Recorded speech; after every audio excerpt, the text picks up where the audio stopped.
وتعزروا وتوقروا وتسبحوا. நபியுடைய பரிசுத்த தன்மை நீ பறைசாட்டு. எப்படி சுப்ஹானல்லாஹ் சொல்லி அல்லாஹ்வுடைய பரிசுத்த தன்மை பேசுறியோ, என்னுடைய நபி அப்பழுக்கற்றவர்கள், ஐபத்தவர்கள், குறைவற்றவர்கள் என்பதை நீ தஸ்பீஹ் அவர்கள் பரிசுத்தம். சில தஃசீர்கள்ல துஅக்கிருஹு துவஸிருஹு நபிஹி துஸப்பிஹு அல்லாஹ்வுக்குள்ள பிரிப்பான் பேச்சு. என்கிட்ட அந்த துஸப்பிஹு நபியதா, நபியுடைய பரிசுத்த தன்மையை நீ பேசணும். இவ்வளவு குர்ஆன் வலியுறுத்தும் நபியை பற்றி. அந்த சப்ஜெக்ட் இப்ப எடுக்கணும். லா இலாஹ இல்லல்லாஹ். இப்போ லா இலாஹ இல்லல்லாஹ்வுடைய பரிசுத்த தன்மை என்ன? நபியையும் அது இலா இல்லைன்னு தான் சொல்லு. நபியும் வணக்கத்துக்குரிய தெய்வம் அல்ல. வணக்கத்துக்குரிய தெய்வம் அல்லாஹ்வை தவிர யாரும் இல்லை என்று கொண்டு வந்த திரு தூதை, அல்லாஹ்வுடைய தூதுவத்தை கொண்டு வந்தவர்கள் இந்த திருநபி. அதற்காக அவர்களை மதிக்கத்தான் செய்யும். அவர்கள் பெருமானார் விட்டு சென்ற சன்மார்க்க போதனைகளை உங்களுக்கு எடுத்து சொல்லக்கூடிய உலமா பெருமக்களை மதிக்கிறோமா இல்லைங்க? ஏன் மதிக்கிறோம்? உலமா பெருமக்களை ஏன் மதிக்கிறோம்? அல்லாஹ்வுடைய தீனை நமக்கு சொல்றாங்க, மார்க்கத்தை எடுத்து சொல்றாங்க, மதிச்சுதான் ஆகணும். இப்பெருமானார் இந்த எல்லா உலமாக்கள் வாரிசுகள், அந்த ரசூலுல்லாஹ்வுடைய வாரிசுகள். பெருமானார் மதிக்கப்பட வேண்டுமா இல்லையா? உலமா பெருமக்கள் மதிக்கப்பட வேண்டும் என்று சொன்ன பெருமானார் அல்லாஹ் அதிகமாக மதிக்கப்பட வேண்டும். எவ்வளவு மதிக்கிறது நமக்கு அளவு தெரியாது. அல்லாஹ் மதிக்க நீ என்ன மதிக்கும்? நமக்கு பெருமானார் விளங்கவே இல்லை, எங்க மதிக்க முடியும்?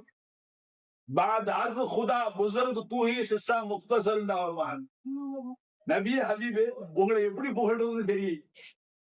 அல்லாவுக்கு பிறகு, அல்லாவை தவிர சிருஷ்டின்னு சொல்லுங்க, அதுல ஆக மேன்மையானவர்கள் தாங்க. சிருஷ்டிகள் அனைத்திலும் சிறந்தவர்கள் தாங்க.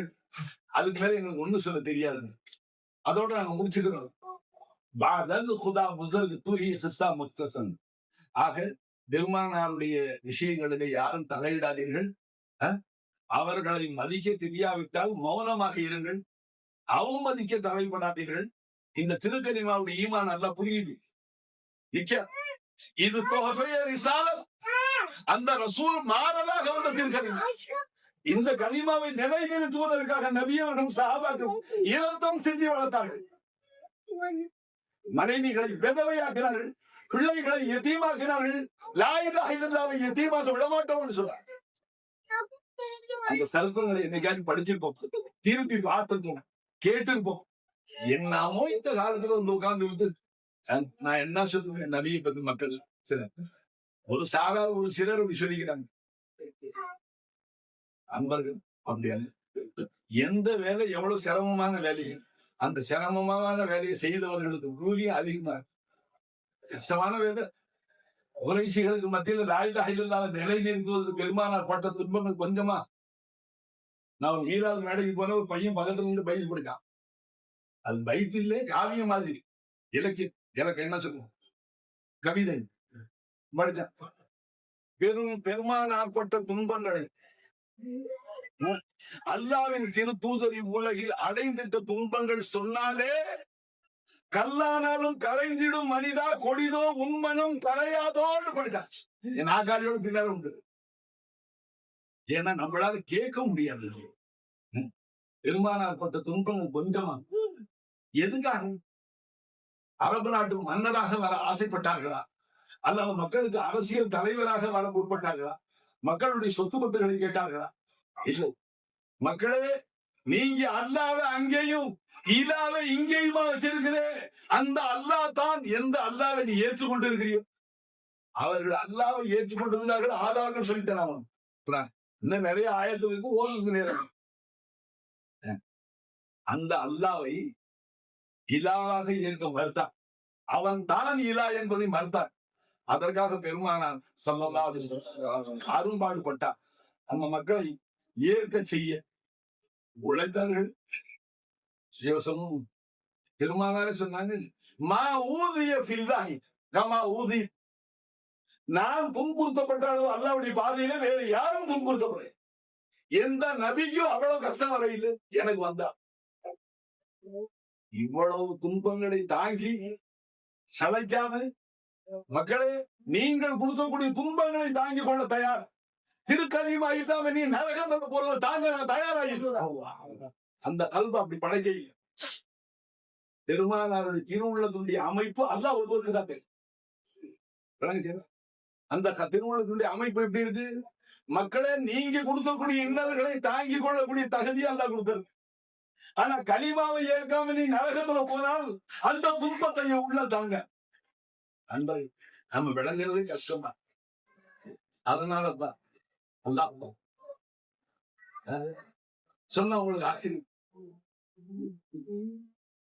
தாயிஃப் மாநகருக்கு பெருமானார் தபலியில் போனார்கள் உங்களுக்கு அந்த நாட்டு மக்கள் அந்த ஊர் மக்கள் ஏற்கை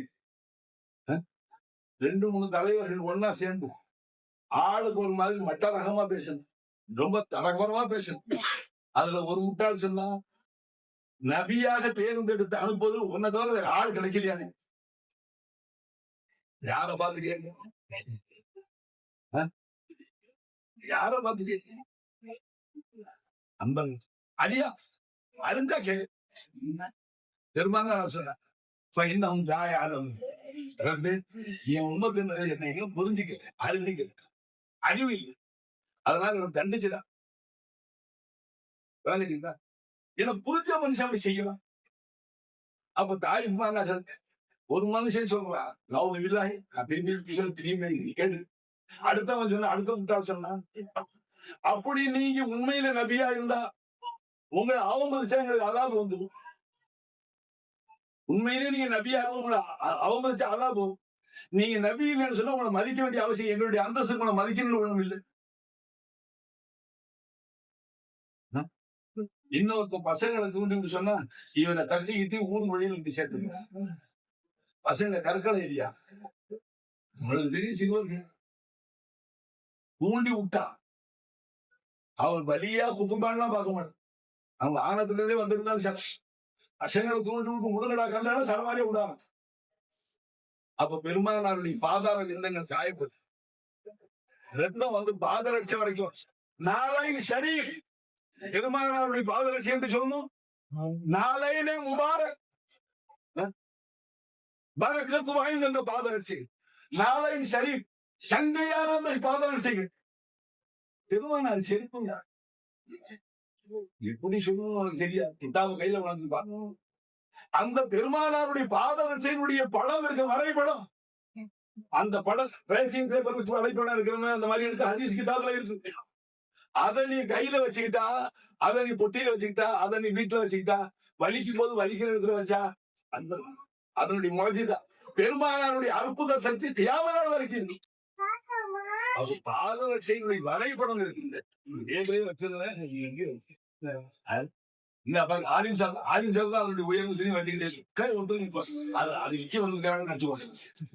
வரைபடம் ஏதோ 1500 அச்சு போட்டு விட்டாங்க. அதே மாதிரி சீதை வாங்க கொடுத்தாரு. ஆளு கொண்டாந்து ஒரு 50 கொண்டு நான் ஒண்ணு வாங்கினேன் 100 ரூபா கொடுப்பேன். இவ்வளவுதான் சொல்லி அழுகுவாங்க. யார்தான் உன் நபியுடைய நாளையின் ஷரீஃபுடைய வரைபடம் இது எத்தனை கோடிக்கு பதிச்சாலும் மதிக்க முடியாது நம்மளால. இருந்தாலும் இப்ப என்னால முடியல. நான் 100 ரூபா கொடுக்குறேன். ஏழை மனுஷன் போட்டு நிற்கிறார். 100 ரூபா கொடுப்பாங்க நான் வச்சிருக்கிறேன். இப்ப அதை விளம்பரம் செய்ய வர உங்களை காட்ட வாங்கினேன். நபி எவ்வளவு துன்பப்பட்டிருந்தான் நம்ம பார்ப்போம். ஈராது மேடைகள்ல சொல்லி கேட்டும் கில்லாபுகளை திரும்ப விசாரித்து படிக்கணும். அதை சொல்லி வாழ முடியாது, சொல்ல முடியாது. என்னால சொல்லவும் முடியாது. புக்க நெஞ்சாச்சு செத்து போச்சு. ஒன்னால கேட்க முடியாது. பல மைய தோணுது. எனக்கு தெரிஞ்ச முறையில நான் நபிப்பட்ட துன்பங்களை சொன்னா ஒரு காலம் எனக்கு மோதுவா இல்ல சபையில பல பேர் மோதுவா. அதனால சொல்லு சுருக்கம் வழங்கி நபி சொன்னார் மா ஊதிய ஃபில்லாஹி கமா ஊதி. நான் துன்புறுத்தப்பட்ட அளவுக்கு யாரும் துன்புறுத்தப்படாது. அவ்வளவு துன்பப்பட்ட தாய்ப்பான மக்கள் கல்லா இருக்கான். ரத்தம் வந்து பாதரட்சியில தங்கிச்சு. நபியுடைய ரத்தம் பூமியில சிந்தினா பூமி அழந்தி போகும். அல்லாஹ் சொன்னான். அதனால பாதரட்சியோட தங்கி வந்து ஒரு பேரிச்சம் தோணுதல் பெருமானா தங்கி ஜனாதிபதி சற்று நேரம் இழைப்பான். இந்த கொடியெல்லாம் ஓடிட்டான், கல் விட்டவெல்லாம் ஓடிட்டான். இந்த தரிச்சிருந்தாங்க ஜிப்ரைல் அலைஹிஸ்ஸலாம் வந்தாங்க. கூட கூட ஒரு மலக்கு வந்து பெருமானாருக்கு அறிமுகப்படுத்துறார். யார் ரசூலுல்லாஹ், இவர் வந்து மலக்குகளுக்கு சாட்டப்பட்ட மலைகளுக்கு சாட்டப்பட்ட மலக்கு ஜிவால் அல்லாஹ் அனுப்பிச்சிருக்கிறார். உங்களுடைய அனுமதியை வாங்கி தாயிஃபுக்கு 2 பக்கம் மலைகள், 2 மலையும் சேர்த்து நடுப்பக இருக்கிற ஆளுகளை ஆரம்பிச்சு நசிக்க சொன்னாங்க. ஆனா உங்க அனுமதியை வாங்கி அதுக்காக வந்து இருக்கிறார். தயவு செஞ்சு அனுமதி கொடுங்க, அந்த வேலையை முடிச்சுன்னு போட்டு சர்க்கார் அனுமதி வழங்க மறுத்துட்டாங்க. அனுமதி கொடுங்க இல்ல சர்க்கார். யோசிச்சு பாக்குற செய்தி அப்படி நம்மனால இப்ப நம்ம மகன் தான் அஜர்ந்து நம்மளுடைய ஆலிம்களை உலமாக்களை யாராக அவதூறு செஞ்சு பரிகசிச்சா கிண்டல் பண்ணா திட்டிக்கிட்டு இருந்தா நாம அனுமதி வாங்கிட்டு போவோம். அதுக்கு நீங்க அனுமதி கொடுங்க, நம்ம கை பாக்குறேன். இந்திய அறிஞர் மாட்டேங்கல. ஏன்னா இந்த இமாம் பின்னால வாழ்நாள் தொழுது தக்பீர் கட்டி எங்களுடைய 1100 மைய தெய்வம் தான் துவா கேட்டு சொர்க்கத்தை அமைச்சிருக்கிறார். எங்களுடைய 1100 குழந்தைகளுக்கு குர்ஆன் ஓதி கொடுத்தார். அவரை எங்க முன்னால திட்டுற நாங்க பார்த்துக்கிட்டு எப்படி சும்மா சொல்லுவோம். நமக்கு தான் இவ்வளவு கோஷம் வந்து அல்லாஹ் இருக்காதா? தன்னுடைய ஹபீப் நபி எந்த நபியும் பார்த்து லவ்லாக லமா ஹலத்துல் அஃப்லாக், நபியே உங்களை படைக்கிறதா இல்லைன்னா வானமுமே படைச்சிருக்க மாட்டேன். உங்களை அறிமுகப்படுத்ததா எல்லாத்தையும் படைச்சு. அந்த நபிய மக்கள் இந்த கொடுக்கும் போது அல்லாவுக்கு ரோஷம் வந்து வர போய் தாங்க மறக்க ஆரம்பிச்சாங்களா? இப்ப கேள்வி என்ன வருது? மறக்க ஆரம்பிச்சு அனுமதி கேட்டுக்கிட்டு நேரம் ஆயுது. அல்லாவே நேரடியா தண்டிக்க வேணாமா?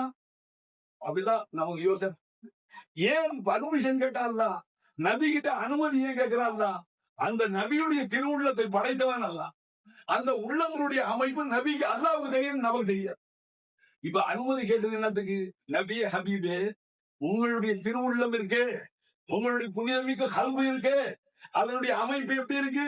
உம்மத்து உங்களுக்கு கஷ்டம் கொடுத்தா தாங்கிக்கிறீங்க, உம்மத்துக்கு கஷ்டம் வந்தா நீங்க தாங்க மாட்டீங்க. உங்களை படத்தை எனக்கு தெரியும். இப்ப நான் உங்களை தாயிஃபில கல்லால் அடித்தவர்களை நானே மலைகளை நிலைக்கு நசுக்கிட்டா நீ உங்களுக்கு என் மேல வரட்டும் கேட்டாங்க. ரப்பே, என் உம்மத்து கொடுத்த கஷ்டத்தை நான் தாங்கிக்குவேன், என் உம்மத்தை அழிச்சு விட்டேன்னு சொல்லிட்டு ஆகையினால நம்பிய உங்க பர்மிஷனோட நீங்க அனுமதி கொடுத்தாலும் அழிச்சு சொல்லி பழக்காச்சு. இதுக்கு மேல எனக்கு எக்ஸ்பிரஸ் பண்ணி சொல்ல கேட்கிறேன். உங்களுக்கு விளங்குதுங்களா? உங்க அனுமதி இல்லாம கோவத்துல ரோசல் ஏன் நபியை இப்படி செய்யாது நான் பார்த்துக்கிட்டு இருக்காது என்று நான் அழித்து விட்டால் நபியை உங்களுடைய திருவுள்ளம் கஷ்டப்படுமே, உங்களுடைய மனம் கல்பு கஷ்டப்படுமே, சங்கடப்படுமே. என் உம்மத்துல இப்படி அதாவது வந்து சேர்ந்து கஷ்டப்படுவீங்களே. அப்போ உங்க உள்ளம் கஷ்டப்பட்டால் அதை பார்க்க என்னால முடியாது. நாமிதா சமைச்சாரா? உம்மத்துக்கு கஷ்டம் வந்தா உங்களுக்கு கஷ்டமா இருக்கு, நீங்க பார்க்க மாட்டீங்க. நீங்க மனம் சங்கடப்பட்டா உங்களுடைய ரப்பாகிய நான் தாங்க முடியாது, எனக்கு கஷ்டமா இருக்கு.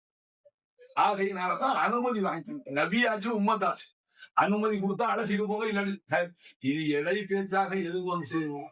எவ்வளவு கஷ்டப்பட்டிருப்பார்கள் பெருமானா இந்த திருக்கரிமாவை நிலைநாட்டு அதை சொல்லுவார்.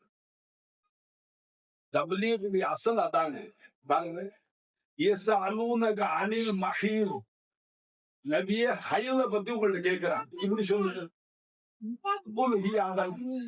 அது நோவினை பொருள், அது தவிர்ந்து கொள்ளுங்க.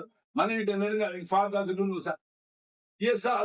அணில் எதாமா எதீம்களுடனே எப்படி நடக்கும்னு கேட்கறாங்க சொல்லுங்க. ஏசா அலுவலக அணில் அஹிலா சந்திரனை பத்தி கேட்கறாங்க சொல்லுங்க.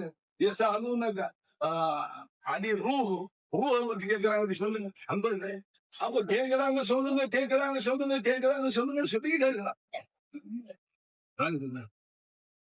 இப்ப என்ன தெரியுது? நம் சன்மார்க்கத்தில் உள்ள அனைத்தும், சன்மார்க்கமாக நாம் ஏற்றுக்கொண்டிருக்கக்கூடிய அனைத்தும் வஹி மூலமா தான். ஹைது மசலாவும் வஹீல தான். எத்தீமை பராமரிக்கிற முறையும் வஹீல தான். ஓதி காமிச்சு அதுலயும் ஒரு நாவெல்லாம் போட்டு, அப்போ எல்லாமே வஹீல வந்திருக்கு. உங்களை மாதிரி மனிதன் நான் என்று சொன்ன கட்டப்பட்ட நபியவர்கள் என்ன சொல்றாங்க?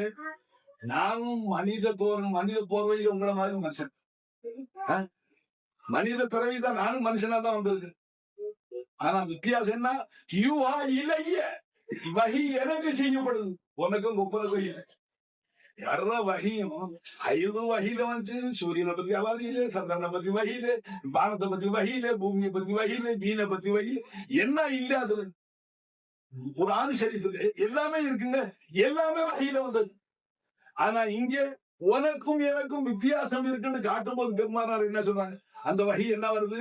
யூஹா இலைய அன்னமா இலாஹுக்கும் இலாஹும் வாஹித், உங்களுடைய இலா ஒரே ஒருவன் தான் என்பதை எனக்கு வகை செய்யலாம். உனக்கு